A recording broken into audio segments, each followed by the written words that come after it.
Welcome to another bonus edition of the MTB Podcast, a segment of the weekly episode that I call Afterthoughts.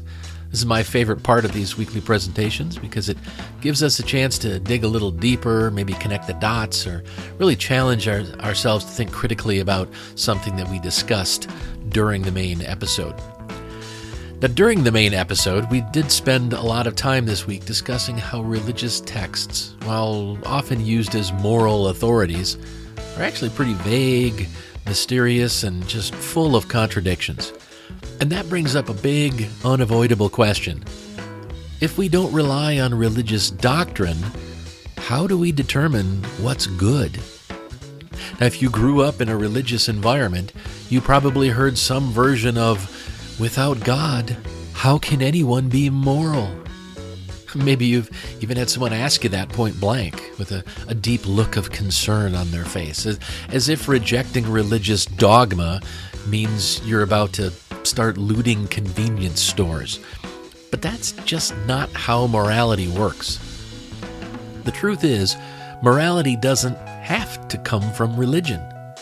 In fact, most of the values that people hold dear, kindness, fairness, justice, honesty, most of those values existed long before organized religions wrote them down.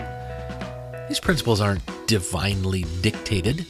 They were figured out through human experience, through trial and error, and just basic logic. And that's what we're diving into today. If we're not looking to supernatural commandments, how do we build an ethical framework that actually works in the real world? What makes a value good? And how can we use reason and evidence to figure it all out? So by the end of this conversation, I hope you'll have a clearer understanding of how to shape your own values with confidence, without needing to reference ancient religious texts or supernatural beliefs. But this isn't just a philosophical exercise. This is about building a values system that actually makes a difference, that helps us make better choices, and one that improves the world we live in. Because if we can't point to a divine rule book, we need to be even more intentional about the way we live our lives. All right, so how do we determine good moral values without religion? Right? If we don't get our values from a supernatural force, where do they come from? Well, the good news is that we don't need divine commandments to figure out how to live well together. Humans have been refining ethical systems for thousands of years, and we can break it down into three solid, practical foundations. The first is universal reciprocity, which is commonly known in Christian society as the golden rule. We can look at consequences-based ethics, and then third, human well-being as a moral compass. All right, so let's start with something simple. Treat others the way you want to be treated. Right? It's known as the golden rule or the universal reciprocity. Right? That's not just something your grandma told you to make sure you shared your toys. It's one of the most universal ethical principles across cultures. Ancient China had Confucius saying, "What you do not wish for yourself, do not do to others." Ancient Greece had Socrates asking people to put themselves in each other's shoes. Christianity just borrowed the idea, but it was around long before Jesus was. Why does this rule keep showing up? Because it works. When people live by it, societies are more cooperative and more peaceful. Right? If you don't want to be cheated, well, you shouldn't cheat others. If you don't want to be treated cruelly, well, you shouldn't be cruel to others. It's not supernatural. It's just common sense. And that's what we're aiming for when we try to build a secular moral system. So the second foundation is consequence-based ethics. Right? It's asking the question, what actually works? And instead of basing our morality on the question, is this allowed? we should be asking, what happens if I do this? So it's not about memorizing rules. It's about understanding consequences. If something leads to harm, maybe it's a bad idea. If it leads to well-being, maybe it's a good idea. Let's take lying as an example. Why do most societies value honesty? Is it because some divine being commanded it? No, it's because dishonesty leads to distrust. It leads to broken relationships and relative instability.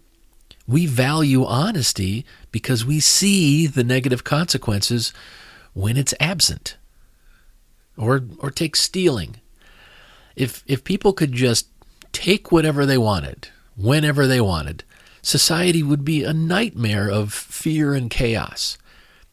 We recognize that respecting other people's property leads to stability and trust. That's why stealing is considered wrong. Not because a religious text said so, but because it objectively creates harm. So this way of thinking is called consequentialism, and it's a great way to evaluate moral values. Instead of following arbitrary rules, we can ask, does this action lead to harm or benefit? And we can apply it to just about anything. Now, the third foundation is human well-being as the moral compass. At the end of the day, good moral values should make life better, not just for certain individuals, but for society as a whole. If an action, a belief, or a system leads to suffering, oppression, or unnecessary harm, then it's not a good value. It's as simple as that. Now, things like compassion, justice, fairness, and honesty, they consistently promote human flourishing. When people are treated with dignity, society thrives. When people are safe, they're more likely to help others. When we build a world based on fairness instead of fear, we all benefit. And this is where religious morality often gets it wrong, when it prioritizes obedience over well-being. If a religious rule leads to discrimination, to suffering or harm, then it's worth questioning whether that rule actually has any moral value. A truly good moral system isn't about following commands. It's about improving life for everyone. So, if we're looking for a solid foundation for morality, we don't need divine decrees. We just need to ask, does this lead to well-being? Does it reduce harm? Does it make life better for people? If the answer is yes, then congratulations, you've just identified a good moral value. And wow, you did it without any supernatural guidance at all. So, how do we determine good moral values without religion?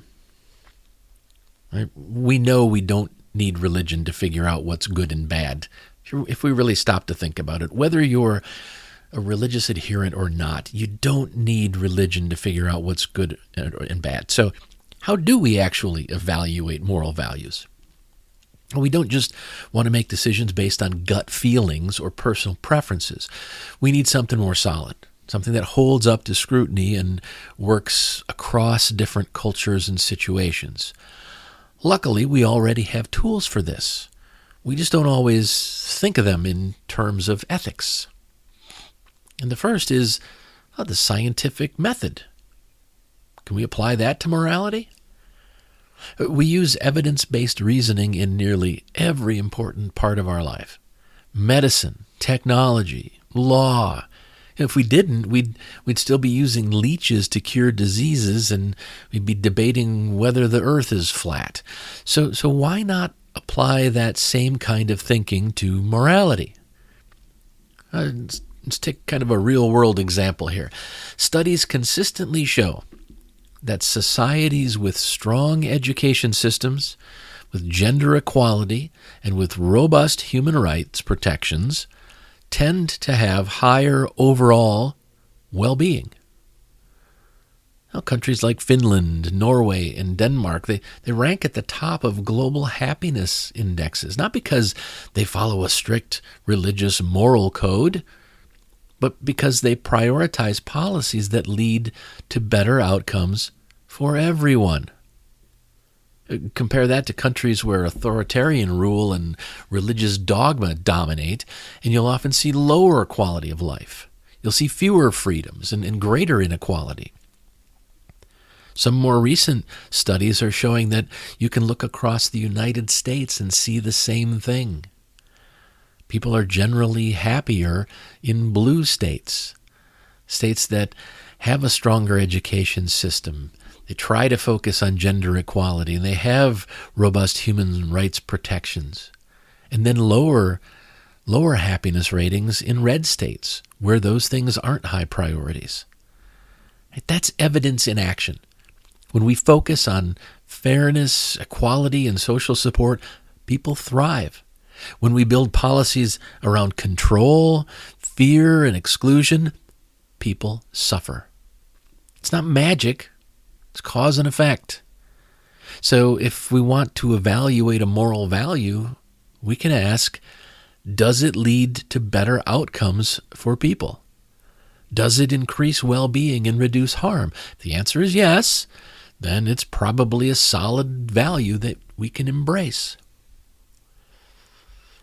And we also want to talk about the veil of ignorance, using that as a thought experiment. Right? It's something that can help us evaluate fairness. A gentleman by the name of John Rawls came up with this idea of the veil of ignorance. I think it's a simple but powerful idea. So imagine you're designing a society. Right? You get to create the society, but you don't know what position you'll have in that society once it's been created. You could be born rich or poor, healthy or sick. You could be privileged or marginalized. You don't know. You're going to design the system and you're going to end up in it, and you don't know where that's going to be. Since you don't know where you'll end up, what kind of rules would you set? This thought exercise, it forces us to think beyond personal bias. If you didn't know whether you'd be a billionaire or a fast food worker, would you still design a system where billionaires pay almost nothing in taxes? If you didn't know whether you'd be born into a historically marginalized group, would you still ignore racial justice policies? If you didn't know whether you'd be a man or a woman or some other gender, or would you still oppose gender equality? Rawls' idea helps us strip away selfishness and think about fairness on a larger scale. When we apply this principle to moral values, it helps us recognize which ones are based on justice and which ones are just excuses to maybe protect privilege. A good moral value is one that would still seem fair if we had to live under it in another position in society. Finally, let's talk about history. Morality isn't just something we create from scratch. It evolves. Some values last because they work, and others get left behind because they cause harm. And we can look at history to see this process in action.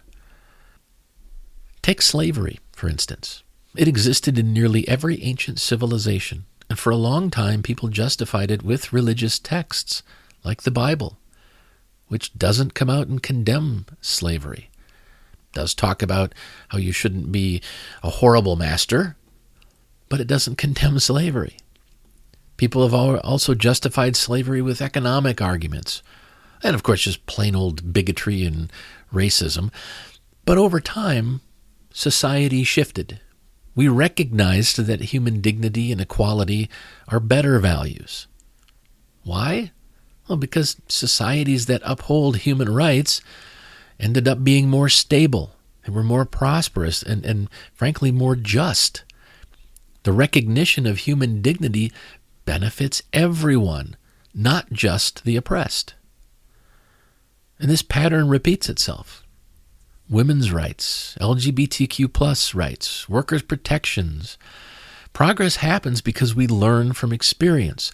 When a value consistently leads to greater human well-being overall and more fairness overall, it tends to endure.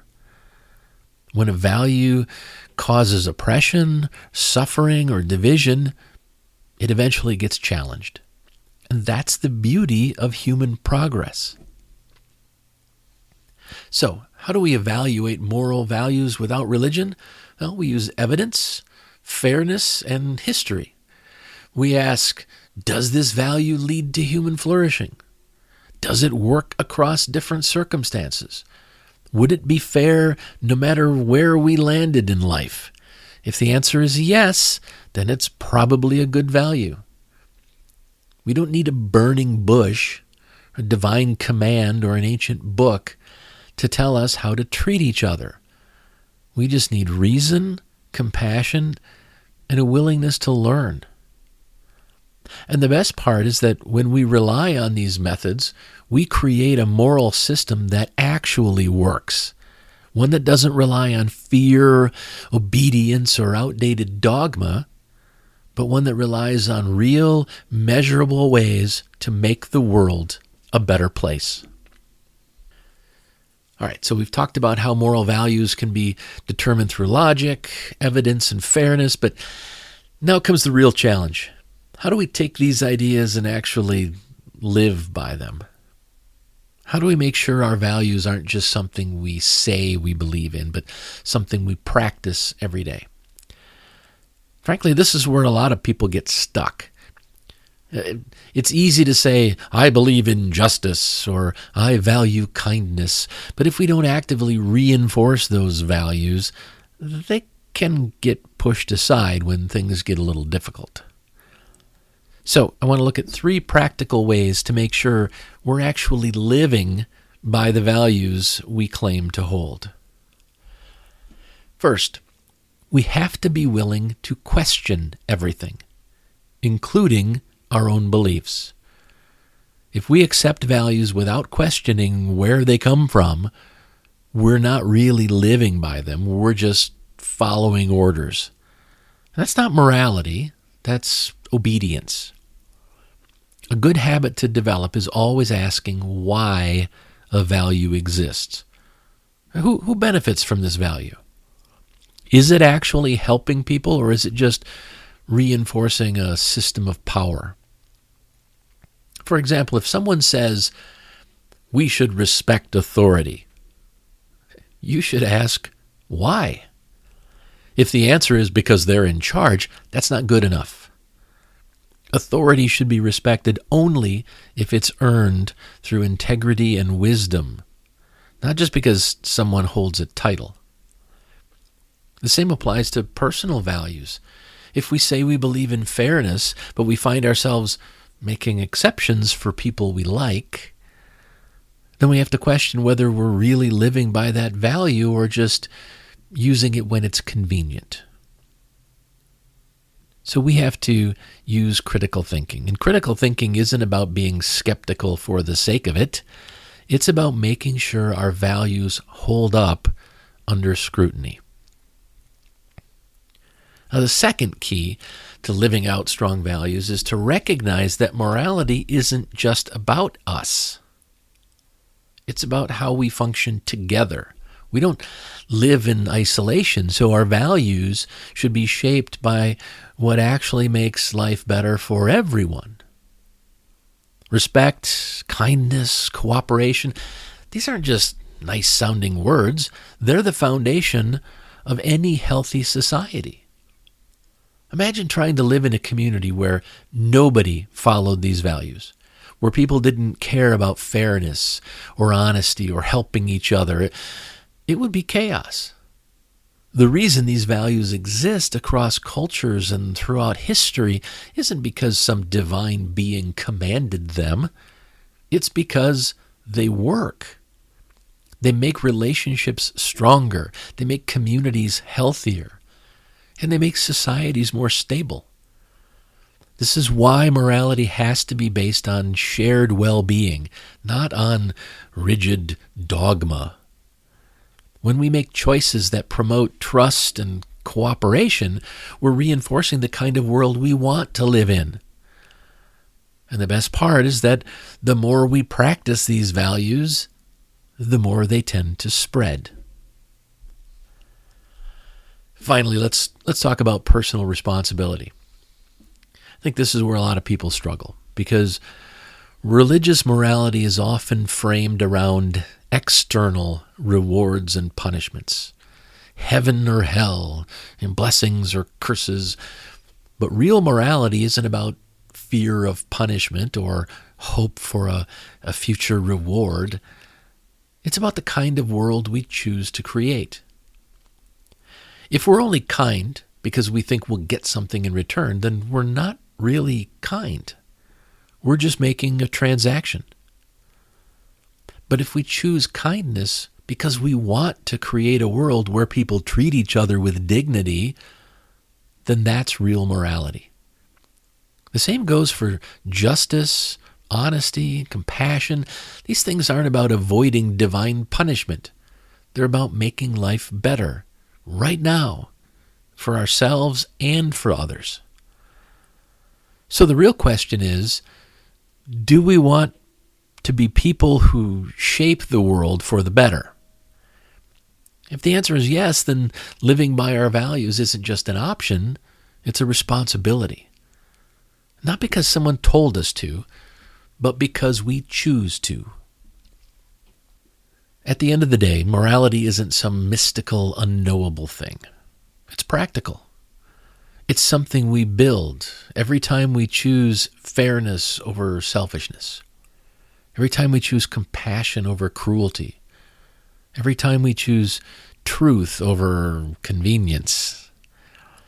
If we make a habit of questioning our beliefs, thinking about how our actions impact others, and taking responsibility for the world we're shaping, we'll not only strengthen our own values, we'll help build a society where those values actually matter. So here's the big takeaway. We don't need a burning bush, a divine revelation, or a 2,000-year-old text to tell us how to live a good life. Morality isn't some mysterious force handed down from the heavens. It's a practical, evidence-based system that we refine over time. The best values aren't just nice-sounding rules. They actually work to improve life for everyone. If a value leads to fairness, cooperation, and human flourishing, then it's worth keeping. But if it's based on fear, control, or tradition for the sake of tradition, then it's worth questioning. The truth is, we already know what good values look like because we see their effects every day. It's not complicated. Values that bring people together, that foster trust and kindness, that make our communities stronger, those are the values that are good, and those are the values that matter. So here's a challenge. Take a moment this week to think about the values that you hold. Where do they come from? Did you adopt them because they truly align with your sense of reason and justice? Or were they handed to you by tradition, fear, or peer pressure? More importantly, are those values making you a better person? Are they helping you contribute to a better world for everyone? This isn't about throwing out everything you were taught. It's about making sure that what you believe and how you live actually makes sense. If a value holds up under scrutiny and helps create a better world, then keep it. If it doesn't, maybe it's time to let it go. When all is said and done, ethical leadership and really just being a decent human being isn't about obeying ancient rules. It's about using reason, compassion, and real-world evidence to build a better future. Maybe the best part of all of this is that We get to do it every single day with every choice we make.